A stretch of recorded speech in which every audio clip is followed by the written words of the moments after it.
J'ai refusé de donner mon chalet à mon frère pour sa lune de miel. 6 mois plus tard, il est divorcé, mes parents ont perdu leur maison, et j'ai une sécurité armée 24/7 pour tenir ma famille à l'écart. Les 70 000 $ les mieux dépensés de ma vie. Salut tout le monde. L'histoire d'aujourd'hui va vous sidérer, mais très vite, si vous aimez ce contenu, cliquez sur le bouton s'abonner. La chaîne a été un peu calme ces derniers temps, et votre soutien est ce qui l'a fait vivre. Allons-y. Post initial.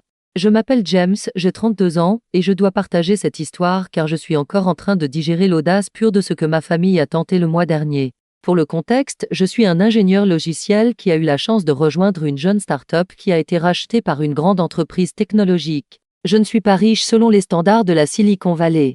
Mais je suis assez à l'aise pour pouvoir m'offrir quelque chose dont je rêvais depuis l'enfance, un chalet dans les montagnes du Colorado. Ce n'est pas n'importe quel chalet. C'est mon sanctuaire, mon échappatoire au chaos incessant du monde de la tech. Je l'ai acheté il y a 3 ans pour 450 000 $. Une maison à retaper qui n'avait pas été touchée depuis les années 1970. J'ai passé les 18 mois suivants à le vider et le rénover entièrement moi-même. Chaque carreau, chaque planche, chaque luminaire a été choisi par moi. J'ai installé une cuisine de qualité professionnelle parce que la cuisine est ma thérapie. J'ai construit une bibliothèque murale du sol au plafond pour ma collection de premières éditions et de livres de programmation. J'ai créé un espace de méditation avec des fenêtres panoramiques donnant sur la vallée. La salle de bain principale a une baignoire de style japonais que j'ai importée. Cet endroit est littéralement construit de ma sueur, de mes rêves et d'innombrables tutoriels YouTube. Mes parents, Robert 60 ans et Patricia 58 ans, ont toujours favorisé mon jeune frère, Michael 23 ans. La situation classique de l'enfant chéri.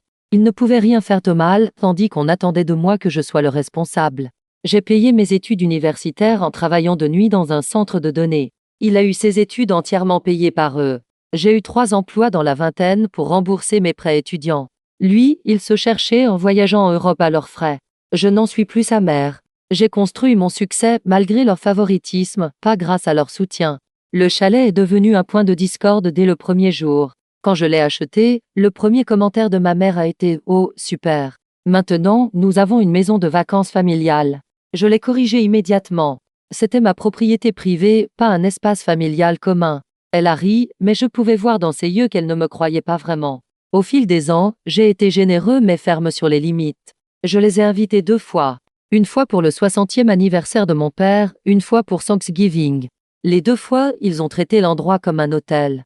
Ils ont laissé du désordre, se sont plaints de la nourriture bizarre dans mon réfrigérateur. Apparemment, avoir du kombucha et des fromages de spécialité est prétentieux, et ma mère a même réorganisé ma cuisine parce que ça n'avait pas de sens. Après Thanksgiving, quand j'ai découvert qu'ils avaient fouillé les tiroirs de ma chambre à la recherche de couvertures supplémentaires des couvertures qui se trouvaient clairement dans le placard à linge que je leur avais montré, j'ai arrêté de les inviter. Il y a 6 semaines, Michael a annoncé qu'il allait épouser Jennifer 22 ans, qu'il connaissait depuis 8 mois. Ils se sont rencontrés dans un festival de musique où, selon Michael, leurs âmes se sont connectées à un niveau cosmique. Mes parents étaient ravis, planifiant immédiatement un mariage énorme qu'ils ne pouvaient pas vraiment se permettre. Mon père venait de prendre sa retraite de son poste de cadre intermédiaire dans une entreprise manufacturière et ma mère travaillait à temps partiel dans une bibliothèque. Mais soudain, il regardait des lieux de réception qui coûtaient plus cher que la pension annuelle de mon père. Lors d'un dîner de famille chez eux, auquel j'assistais principalement pour maintenir un semblant de lien familial, la conversation s'est tournée vers les plans de lune de miel. James, commença ma mère avec ce ton que j'ai appris à redouter. Celui qui semble doux mais cache de l'acier. Ton frère a besoin d'un endroit spécial pour sa lune de miel. C'est bien, dis-je, en me concentrant sur le rôti trop cuit qu'elle avait préparé. Je suis sûr qu'il trouvera quelque chose de génial. Nous pensions que ton chalet serait parfait, ajouta mon père, comme si c'était déjà décidé. Il n'a même pas levé les yeux de son assiette, l'annonçant comme s'il commentait la météo. J'ai levé les yeux lentement, en posant ma fourchette. Vous voulez louer mon chalet? Ma mère a ri, ce rire cristallin qui précédait toujours quelque chose de manipulateur. Louis, James, c'est ton frère. La famille ne fait pas payer la famille. Je vois. Et ce serait quand? Les 2 dernières semaines de juin, intervint Michael, souriant comme si tout était réglé. Il avait ce même regard suffisant qu'il avait enfant quand il savait que nos parents lui donneraient tout ce qu'il voulait. Jean a toujours voulu une lune de miel dans un refuge de montagne. C'est le timing parfait. Jennifer hocha la tête avec enthousiasme. J'ai vu les photos sur ton Instagram. C'est exactement ce dont j'ai toujours rêvé. Rustique mais luxueux. Isolé mais confortable. On pourrait vraiment se connecter avec la nature et l'un avec l'autre. C'est intéressant, dis-je calmement, bien que je sentisse ma mâchoire se serrer, parce que je serai au chalet à ce moment-là. Je passe toujours ces semaines là-bas. C'est ma retraite annuelle. La table devint silencieuse. Le genre de silence qui précède une tempête. Le visage de mon père a rougi, les veines de son cou commençant à apparaître, un signe certain de rage imminente. Tu peux y aller une autre fois. Non, je ne peux pas. Je réserve mes congés 1 an à l'avance. Mon équipe planifie en fonction de mon absence. Ce n'est pas négociable. La voix de ma mère devint sèche, abandonnant toute prétention de douceur. James, ne sois pas égoïste. Ton frère ne se marie qu'une fois. Espérons-le, dis-je, ce qui m'a valu des regards noirs de tout le monde, mais ma réponse est non. Le chalet n'est pas disponible. Michael a frappé la table de sa main, faisant sursauter la vaisselle. C'est n'importe quoi. Tu as ce chalet toute l'année et tu ne peux pas donner 2 ptaines de semaine à ton unique frère. Ton langage, Michael, dit doucement ma mère. Mais elle me regardait fixement, pas lui. Correct, dis-je en me levant, parce que c'est le mien. Je l'ai acheté avec mon argent. Je l'ai rénové de mes mains. Je l'entretiens avec mon temps et mes fonds. Ce n'est pas une propriété familiale. Mon père se leva aussi, me dominant comme il le faisait quand j'étais enfant. Nous sommes une famille. Ce qui est à toi devrait être disponible pour ton frère quand il en a besoin. Nous ne t'avons pas élevé pour être aussi égoïste. Philosophie intéressante, dis-je en sortant mon téléphone. Donc, la BMW de Michael est à ma disposition quand je veux. Votre maison est à moi pour que je l'utilise à volonté. Les bijoux de maman sont une propriété commune. C'est comme ça que ça marche? C'est différent. Balbutia ma mère, le visage empourpré. Comment? Demandai-je. S'il te plaît, explique-moi comment ma propriété privée est commune, mais la vôtre ne l'est pas. Je suis sincèrement curieux de ce socialisme sélectif que vous pratiquez. Mon père s'est approché. Nous sommes tes parents. Nous avons tout sacrifié pour vous, les garçons. Vous avez sacrifié pour l'un de nous, dis-je doucement. J'ai payé ma propre université pendant que Michael avait tout payé. J'ai travaillé dès l'âge de 15 ans pendant que Michael recevait de l'argent de poche jusqu'à 21 ans. J'ai acheté ma première voiture moi-même pendant que Michael a eu une BMW pour son 18e anniversaire. Alors, s'il te plaît, parle-moi encore de ces sacrifices égaux. Jennifer prit alors la parole, sa voix douce mais ses yeux calculateurs. James, je comprends que tu as travaillé dur pour ton chalet. Mais ne penses-tu pas que la famille devrait passer en premier? Michael et moi commençons tout juste notre vie ensemble. Ne serait-ce pas si important pour toi de faire partie de notre histoire d'amour? Je l'ai regardé, vraiment regardé. Vêtements de marque, mèches coûteuses, ongles manucurés qui coûtaient probablement plus cher que mon budget d'épicerie hebdomadaire. Jennifer, je ne te connais pas. Nous nous sommes vus 3 fois. Tu épouses mon frère, pas moi. Ma propriété ne fait pas partie de votre histoire d'amour. Il ne pouvait pas répondre logiquement. Bien sûr, le dîner s'est terminé avec eux me traitant d'égoïste, de sans-cœur et de non-membre de la famille. Ma mère a même dit que je devais être cassée à l'intérieur pour refuser à mon frère cette simple demande. Michael m'a envoyé un SMS cette nuit-là en me traitant de knarr et en disant que Jennifer était dévastée, que j'ai ruiné leur lune de miel de rêve. Il a ajouté que j'avais toujours été jaloux de lui et que c'était ma pathétique vengeance. Je pensais que c'était la fin. J'ai bloqué le numéro de Michael et j'ai supposé qu'il trouverait un autre endroit pour leur lune de miel. J'avais catastrophiquement tort. Marquis d'Ajourin. Ils ont essayé d'entrer par effraction. 2 semaines après ce dîner, j'étais en réunion avec des clients quand j'ai reçu une alerte sur mon téléphone de mon système de sécurité du chalet. Plusieurs détecteurs de mouvement se déclenchaient. Je me suis excusé et j'ai affiché les caméras pour voir la voiture de mes parents dans mon allée et mon père essayant de forcer la serrure de ma porte d'entrée avec ce qui ressemblait à un pied de biche pendant que ma mère faisait le guet. Mon cœur battait la chamade. C'étaient mes parents, littéralement en train d'essayer de s'introduire chez moi. J'ai immédiatement appelé la police locale et signalé une effraction en cours, leur donnant l'adresse et décrivant les suspects. Puis j'ai appelé mes parents. Mon père a répondu en haut-parleur. « Qu'est-ce que vous foutez à mon chalet ?» ai-je demandé, ma voix tremblant de rage. « On le vérifie pour la lune de miel de Michael, dit-il, toujours en train de travailler sur la serrure. Je pouvais entendre le métal gratter. Quelqu'un doit s'assurer que c'est convenable et le préparer. Vous êtes en train de connaître une effraction. J'ai appelé la police. La voix de ma mère est passée, paniquée. Tu as appelé la police sur tes propres parents. Qu'est-ce qui ne va pas chez toi? J'ai appelé la police sur des intrus tentant de s'introduire dans ma propriété. Partez maintenant. Ne sois pas dramatique, James, grogna mon père, toujours en train de s'acharner sur la serrure. Nous sommes tes parents. Nous avons le droit de voir cet endroit pour lequel tu es si égoïste. Vous n'avez aucun droit sur ma propriété. La police est en route. Ils ne sont pas partis. La police est arrivée 15 minutes plus tard et les a trouvés encore en train d'essayer d'entrer, maintenant par une fenêtre. Mon père avait en fait retiré la moustiquaire et essayé de forcer la fenêtre. Les officiers ont reconnu mes parents car ils habitaient la ville, mais ont fait leur travail professionnellement. Mes parents ont essayé d'expliquer que c'était la propriété de leur fils, que c'était un malentendu familial. J'étais resté au téléphone avec le standard et je leur avais dit clairement, je suis le seul propriétaire. Ils n'ont aucune permission d'être là. Je veux qu'ils soient formellement avertis pour violation de propriété et arrêtés si nécessaire. Les officiers leur ont donné un avertissement formel pour violation de propriété après que je leur ai envoyé par email une preuve de propriété. S'ils revenaient, ils seraient arrêtés. Mes parents étaient humiliés, surtout lorsque les officiers leur ont fait reconnaître devant la caméra piéton qu'ils comprenaient qu'ils étaient bannis de la propriété. Ma mère a pleuré. Le visage de mon père était violet de rage. Les officiers ont dû les escorter hors de la propriété car mon père insistait sur le fait qu'il avait le droit, en tant que père, d'accéder à la propriété de son fils. Cette nuit-là, mon téléphone a explosé. Famille élargie, amis, même des gens à qui je n'avais pas parlé depuis des années m'envoyaient des messages. Mes parents étaient allés sur Facebook et m'avaient dépeint comme un monstre qui avait appelé les flics sur eux alors qu'ils essayaient d'aider à préparer le chalet pour la lune de miel de Michael. Ils avaient commodément omis la partie effraction. Ma tante Linda m'a appelé en hurlant que je déchirais la famille. Mon oncle Charles a dit que j'avais besoin d'une thérapie pour mes problèmes de contrôle.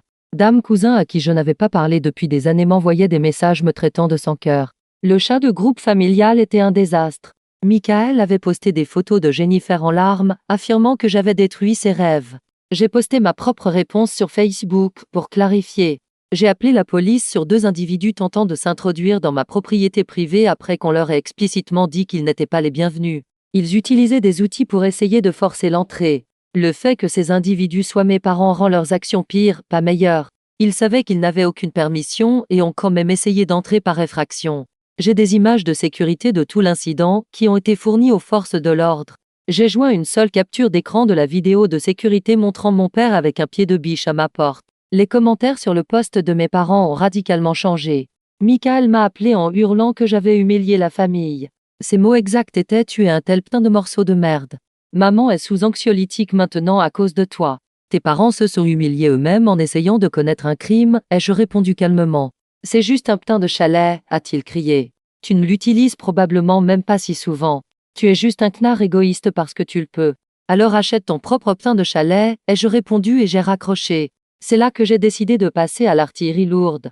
S'il ne respectait pas mes limites, je transformerais ces limites en murs. Marquise à jour 2. Fort Knox n'est rien à côté de mon chalet maintenant.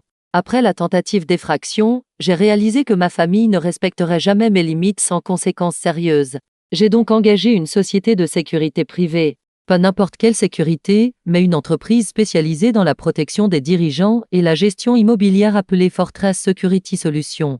La consultation a été révélatrice. L'expert en sécurité, un ancien agent du secret service nommé David, a regardé ma propriété et a dit, d'après ce que vous m'avez dit, votre famille va intensifier ses actions. Nous voyons cela dans les situations domestiques. Les gens qui se sentent en droit n'abandonnent pas facilement. Au cours de la semaine suivante, ils ont installé de nouvelles portes renforcées avec des systèmes de verrouillage multipoints $8 000, un film de sécurité sur toutes les fenêtres, les rendant pratiquement incassables $5 000, un système de caméra complet avec surveillance 24/7 de stockage cloud $15 000, dame capteur de mouvement couvrant chaque approche avec différentes zones $3 000, une panic room chambre de sûreté construite dans le placard de la chambre principale $25 000. Dame serrure électronique que je suis le seul à pouvoir autoriser avec des combinaisons biométriques et de code $1000. Un contrat pour des patrouilles aléatoires pendant les semaines où je ne suis pas là $500 par mois. Une clôture de périmètre avec des capteurs $12 000.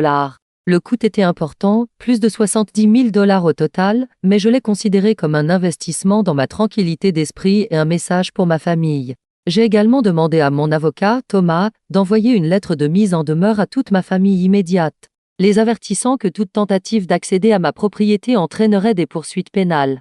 La lettre détaillait l'incident de violation de propriété précédent et précisait que toute tentative ultérieure serait suivie d'une action en justice complète. Le chat de groupe familial a explosé quand Michael a posté une photo de la lettre. « Tu es sérieux, putain » fut son ouverture. « Tu as engagé des avocats contre ta propre famille ? Tu es vraiment fou. » Ma tante Lina est intervenue. « James, ça va trop loin. Ce n'est qu'un chalet. Tu détruis la famille pour une propriété. Si ce n'est qu'un chalet, ai-je répondu, alors pourquoi tout le monde est-il si désespéré d'y accéder contre ma volonté? Ma cousine Nancy, tu déchires cette famille pour une propriété. Tes parents sont dévastés. Ta mère n'a pas arrêté de pleurer depuis des jours. Non, ai-je répondu. J'établis des limites. La famille se déchire elle-même en refusant de les respecter. Et si ma mère pleure, peut-être devrait-elle réfléchir à la raison pour laquelle elle a pensé que s'introduire chez moi était acceptable. Ma mère a essayé de m'appeler 47 fois ce jour-là. Je n'ai pas répondu une seule fois. Elle a laissé des messages vocaux qui allaient de sanglots sur la façon dont je détruisais la famille et lui brisais le cœur à des hurlements disant que j'étais malade dans ma tête et que j'avais besoin d'aide. Mon père en a laissé un disant que je n'étais plus son fils et qu'il me déshéritait. Bien, lui et je envoyé par SMS. Alors tu n'as définitivement aucune prétention sur ma propriété. Et considérant que je vaux plus que tout ton patrimoine, je pense que je survivrai sans ta police d'assurance vie de 50 000 $. La société de sécurité m'a appelé la semaine suivante. Ils avaient intercepté mon frère en train d'essayer d'escalader la clôture que j'avais fait installer. Il leur avait dit qu'il était de la famille et qu'il avait le droit d'être là. Quand ils l'ont informé qu'ils avaient des instructions explicites qu'aucun membre de la famille n'était autorisé et que la police avait été appelée, il a essayé de s'enfuir. Il n'est pas allé loin. Michael a été arrêté pour violation de propriété criminelle et tentative de cambriolage car il avait des outils sur lui. Il a passé une nuit en prison avant que Jennifer ne paye sa caution. La photo d'identité judiciaire n'était pas flatteuse. Il ressemblait exactement à ce qu'il était, un gamin gâté qui faisait enfin face aux conséquences. Mes parents ont engagé une avocate pour tenter de faire abandonner les charges. L'avocate m'a en fait appeler pour voir si je réconsidérerais ma position. Votre frère a fait une erreur, dit-elle. Il est jeune et amoureux. Vous ne voulez sûrement pas ruiner sa vie pour ça. Il a 23 ans, pas 13, ai-je répondu. Et il a fait un choix, pas une erreur. Il peut faire face aux conséquences comme un adulte. L'avocate a alors tenté une approche différente. Vos parents sont prêts à vous poursuivre pour détresse émotionnelle. J'ai ri. Pourquoi? Pour ne pas leur avoir donné ma propriété? Pour avoir appelé la police quand ils ont essayé de s'introduire? S'il vous plaît, déposez cette plainte. J'adorerais voir le visage d'un juge quand vous expliquerez qu'ils me poursuivent parce que je ne les laisse pas voler ma maison de vacances. Elle a raccroché. Ils n'ont jamais déposé la plainte. Marquise à jour 3. Le mariage qui ne s'est pas passé comme prévu. Le mariage de Michael était prévu pour le 1er juin. Je n'étais pas invitée, ce qui m'allait très bien. Il m'avait envoyé une non-invitation, une véritable carte disant que je n'étais spécifiquement pas le bienvenu à leur célébration de l'amour parce que je ne comprenais pas les valeurs familiales. Je l'ai encadrée. Elle est accrochée dans la salle de bain de mon chalet. J'ai appris ce qui s'est passé par ma cousine Sarah, la seule membre de la famille qui était restée neutre. Elle m'a appelé le lendemain avec toute l'histoire. Apparemment, la réalité financière du mariage les a frappés durement quand mes parents ont réalisé qu'ils comptaient sur l'utilisation de mon chalet pour économiser sur les coûts de la lune de miel. Sans cette option, et avec les frais de justice pour l'arrestation de Michael, environ 10 000 $ pour l'avocat et la caution, ils ont dû considérablement réduire l'échelle du mariage. Le country club est devenu une salle des fêtes. Le repas à septembre plat est devenu un buffet. L'orchestre live est devenu un DJ qui était en fait juste l'ami de Michael avec un compte Spotify Premium. La robe de créateur que Jennifer avait choisie est devenue une location. Jennifer n'était pas contente. On lui avait promis un mariage de conte de fées et une lune de miel dans un refuge de montagne. Au lieu de cela, elle a eu une cérémonie dans un jardin et un long week-end dans un hôtel bon marché à 2 villes de là. Sarah a dit que Jennifer a passé toute la réception à faire des commentaires passifs-agressifs sur le fait que certaines familles se soutiennent réellement et que dans sa famille, ils partagent leur bénédiction. Le meilleur moment, m'a dit Sarah en riant, a été lorsque Jennifer a attrapé le bouquet et a dit dans le micro peut-être que pour mon prochain mariage, j'épouserai quelqu'un d'une famille qui se soucie vraiment les uns des autres. Le visage de Michael était impayable. Ma mère a acculé Sarah au mariage, ivre de vin bon marché, et a sangloté sur le fait que j'avais tout gâché. Elle a affirmé, si seulement ils nous avaient donné le chalet, aucun des problèmes juridiques ne serait arrivé, et ils auraient pu se permettre le mariage de rêve. Elle n'arrêtait pas de dire, racontait Sarah, James a tellement. Pourquoi ne pouvait-il pas partager juste cette fois?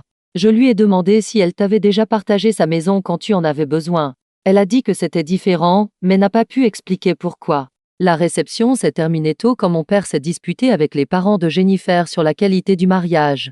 Le père de Jennifer, un promoteur immobilier prospère, aurait dit quelque chose sur la publicité mensongère concernant la situation financière de la famille de Michael.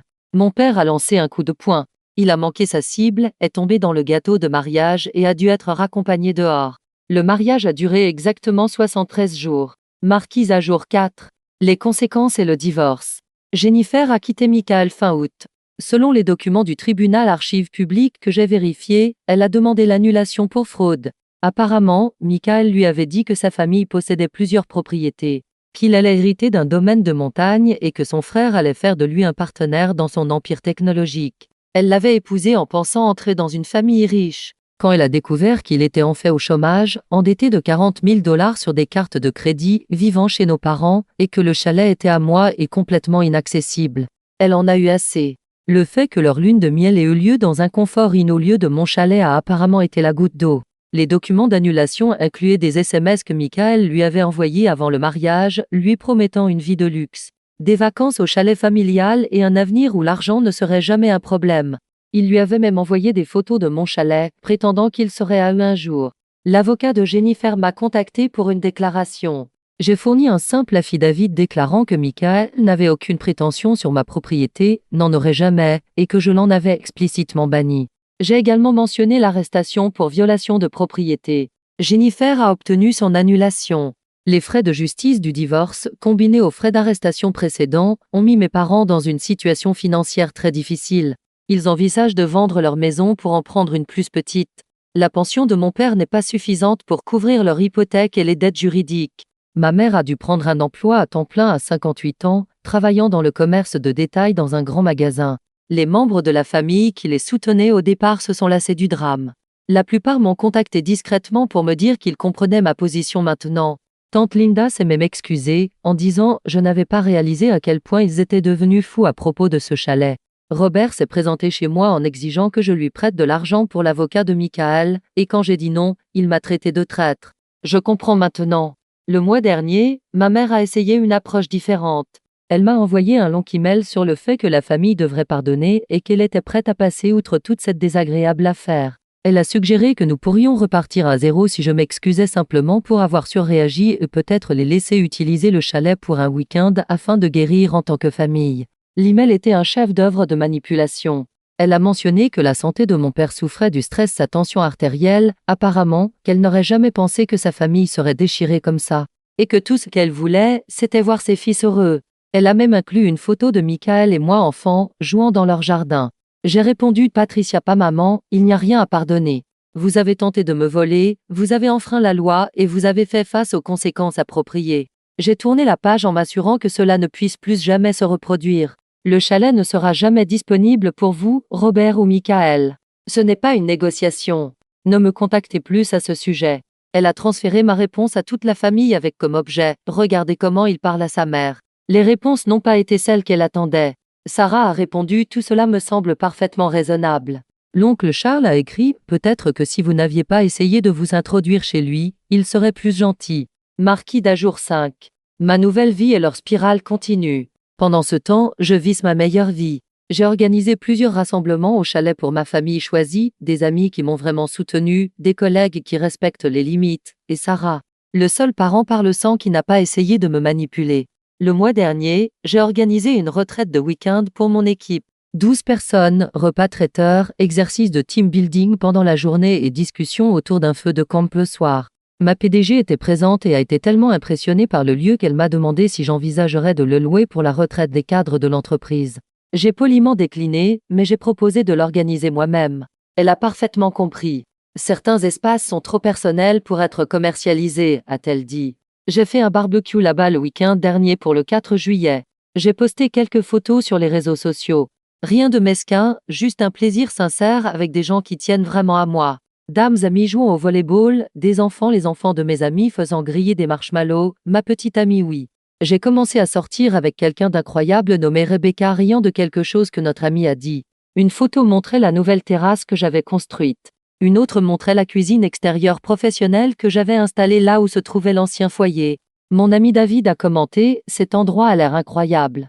Merci de partager ton sanctuaire avec nous. Meilleur 4 juillet de tous les temps. » Ma mère l'a vu et m'a envoyé un texto. « Alors tu laisses des étrangers l'utiliser, mais pas ta famille. » Je laisse les gens en qui j'ai confiance l'utiliser, ai-je répondu. Vous avez prouvé que vous n'êtes pas digne de confiance. Elle a essayé d'appeler.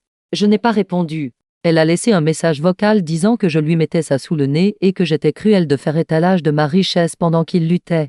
L'ironie de me traiter de cruelle alors qu'elle essayait de me faire culpabiliser pour lui donner accès à ma propriété ne m'a pas échappé. Michael m'a contacté il y a 2 semaines, non pas pour s'excuser, mais pour me demander si je pouvais lui prêter de l'argent pour un nouvel appartement. Apparemment, Jennifer l'avait complètement plumé lors de l'annulation. Elle a pu garder tous les cadeaux de mariage, y compris environ 5 000 $ en dons d'argent. Il avait besoin du premier et du dernier mois de loyer plus la caution. Je pensais que je n'étais plus ton frère, ai-je répondu. Allez, James. Tu sais que je ne le pensais pas. J'étais juste en colère. On est du même sang. Du sang qui a essayé de s'introduire chez moi? Non. Tu vas vraiment me laisser devenir sans abri? Tu as des parents qui ont une maison. Tu n'es pas sans abri. Tu fais juste face aux conséquences. Il m'a envoyé environ 30 textos en m'insultant de tous les noms. Je l'ai bloqué à nouveau. Mon père a tenté de me joindre par l'intermédiaire d'une connaissance commune, lui demandant de me dire qu'il était prêt à me pardonner si je les aidais avec leur paiement hypothécaire. La connaissance, qui connaissait toute l'histoire, a ri et lui a dit que c'était à l'envers.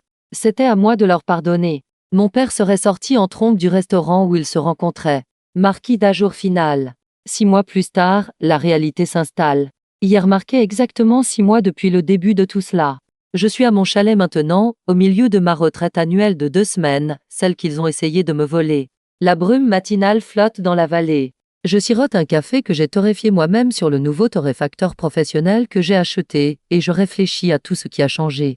Le système de sécurité ne montre aucune tentative d'intrusion au cours des 3 derniers mois. La société de sécurité a suggéré que je pourrais réduire les patrouilles, mais je les ai maintenues. Les 500 $ par mois valent la tranquillité d'esprit, et honnêtement, les gardes de sécurité sont devenus des amis. Ils se joignent parfois à moi pour un café quand je suis ici. L'un d'eux, Anthony, est un vétéran qui dit que patrouiller ma propriété est le boulot le plus facile qu'il ait jamais eu. Michael vit dans un studio du mauvais côté de la ville, travaillant dans un magasin d'électronique. D'après ce que Sarah me dit, il commence enfin à comprendre que le monde ne lui doit rien. Il m'a envoyé un message la semaine dernière, pas exactement des excuses, mais une reconnaissance qu'il avait mal géré les choses et qu'il n'aurait peut-être pas dû essayer de s'introduire. Le message continuait: j'ai toujours pensé que tu me devais quelque chose parce que tu avais réussi et pas moi. Maman et papa ont toujours dit que la famille partage tout, mais je comprends maintenant. Tu as mérité ce que tu as. Pas moi. Je suis désolée d'avoir essayé de te le prendre. C'était la chose la plus proche d'une prise de responsabilité que j'ai jamais entendue de sa part. Je n'ai pas répondu, mais je ne l'ai pas supprimé non plus. Certains ponts, une fois brûlés, n'ont pas besoin d'être reconstruits, mais parfois, il est bon de voir quelqu'un comprendre enfin pourquoi le pont a brûlé en premier lieu. Mes parents ont vendu leur maison et ont déménagé dans un appartement d'une chambre. Le récit familial est passé de James et égoïste à peut-être que Robert et Patricia n'auraient pas dû essayer de s'introduire chez lui. C'est drôle comme les conséquences juridiques changent les perspectives. La famille élargie est largement passée à autre chose. Le drame est une vieille nouvelle et la plupart ont discrètement admis à Sarah qu'ils auraient fait la même chose à ma place. Ma tante Linda a même dit: je ne laisserai personne prendre ma maison de vacances non plus.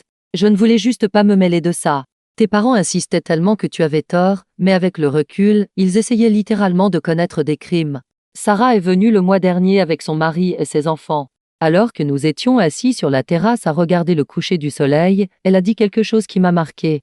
Tu sais, tout le monde dit que les liens du sang sont plus forts que tout, mais la citation complète est: le sang de l'alliance est plus épais que l'eau de l'utérus. Les liens que nous choisissons sont plus forts que ceux avec lesquels nous naissons. Elle a raison. Ma famille choisit Rebecca, qui respecte mes limites sans question. Mes amis qui célèbrent mon succès sans essayer de se l'approprier. Mes collègues qui voient mon chalet comme le geste généreux qu'il est lorsque je le partage, pas comme un droit acquis. Ils sont ma vraie famille. Ils ne se présentent pas en s'attendant à prendre ce qui est à moi. Ils se présentent reconnaissants d'être inclus dans ce que je choisis de partager. Le système de sécurité est toujours actif, toujours surveillé, toujours nécessaire pour ma tranquillité d'esprit. Il représente quelque chose d'important. La décision de protéger ce que j'ai construit, de valoriser ma propre paix avant les attentes des autres, de me choisir même lorsque ce choix a des conséquences. J'ai appris que la famille n'est pas un laissez-passer pour violer les limites. Ce n'est pas une excuse pour le droit acquis, la manipulation ou le vol. La vraie famille, choisie ou biologique, respecte votre autonomie, célèbre votre succès sans essayer de se l'approprier, et comprend que non est une phrase complète. Mon thérapeute: oui, j'ai commencé une thérapie après tout ça, a dit quelque chose de profond: vous n'avez pas détruit votre famille. Vous avez révélé ce qui était déjà brisé. Leur incapacité à vous voir comme une personne distincte avec vos propres droits et propriétés. Leur réaction à vos limites vous a dit tout ce que vous aviez besoin de savoir sur leur respect pour vous. Rebecca a rencontré mes parents une fois avant de connaître toute l'histoire. Nous les avons croisés dans un restaurant en ville. Ma mère a immédiatement commencé à pleurer, disant que je les empêchais de voir leur fils. Mon père a traité Rebecca de croqueuse de diamants qui en avait probablement après le chalet. Rebecca, une chirurgienne qui gagne le double de moi, a ri et a dit « J'ai mon propre chalet, merci. Je suis avec James parce qu'il sait comment maintenir des limites. » L'expression sur leur visage était impayable. Ma mère a balbutié « Mais la famille. Une famille qui essaie de s'introduire chez vous n'est pas une famille, a dit calmement Rebecca. Ce sont des criminels. Nous les avons laissés planter là. Rebecca m'a dit plus tard que cette interaction lui avait dit tout ce qu'elle avait besoin de savoir sur pourquoi j'avais coupé les ponts. Alors que je suis assis ici dans mon sanctuaire, entouré par la paix que j'ai lutté pour protéger, je n'ai aucun regret. Le chalet reste le mien seul, un témoignage de ce que j'ai construit et de ce que je suis prêt à défendre. La famille que j'ai perdue n'a jamais vraiment été la mienne au départ. C'étaient des gens qui me voyaient comme une ressource à exploiter, pas une personne à respecter. Le lever de soleil ce matin était spectaculaire. Je l'ai regardé depuis le jacuzzi que j'ai installé le mois dernier, Rebecca à côté de moi, tous deux silencieux dans la perfection du moment. Pas de drame, pas de manipulation, personne n'essayant de prendre ce que nous avons mérité. Juste la paix. Parfois, la meilleure vengeance n'est pas la vengeance du tout. C'est simplement de bien vivre, de faire respecter ses limites et de laisser les autres faire face aux conséquences naturelles de leurs actions. Mes parents et mon frère ont appris que ma propriété n'est pas commune, que mon succès n'est pas à eux de se l'approprier, et que mes limites ne sont pas des suggestions. Le chalet représente maintenant plus qu'un simple bâtiment. C'est un symbole de respect de soi, du choix de la paix plutôt que de la complaisance, de la reconnaissance que parfois le prix de l'harmonie familiale est tout simplement trop élevé. Chaque lever de soleil que je regarde depuis cette terrasse, chaque repas que je cuisine dans cette cuisine, chaque livre que je lise dans cette bibliothèque est un rappel que je me suis choisi et que ce choix était le bon. À quiconque fait face à une pression familiale similaire, votre propriété est la vôtre. Vos limites sont valides, et quiconque vous aime vraiment respectera les deux sans question. Ne laissez pas la famille devenir une arme utilisée pour vous soumettre. Parfois, la chose la plus aimante que vous puissiez faire pour vous-même et pour eux est de leur montrer que les actions ont des conséquences. L'air de la montagne est frais ce matin. Le café est parfait. Et pour la première fois de ma vie, je suis entouré uniquement de personnes qui me respectent. La forteresse que j'ai construite n'est pas seulement physique. Elle est émotionnelle, psychologique et absolument nécessaire. Et de là où je suis assis, la vue est spectaculaire. Je m'appelle James. J'ai 32 ans. Je possède un chalet dans lequel ma famille ne mettra plus jamais les pieds. Et je n'ai jamais été aussi heureux.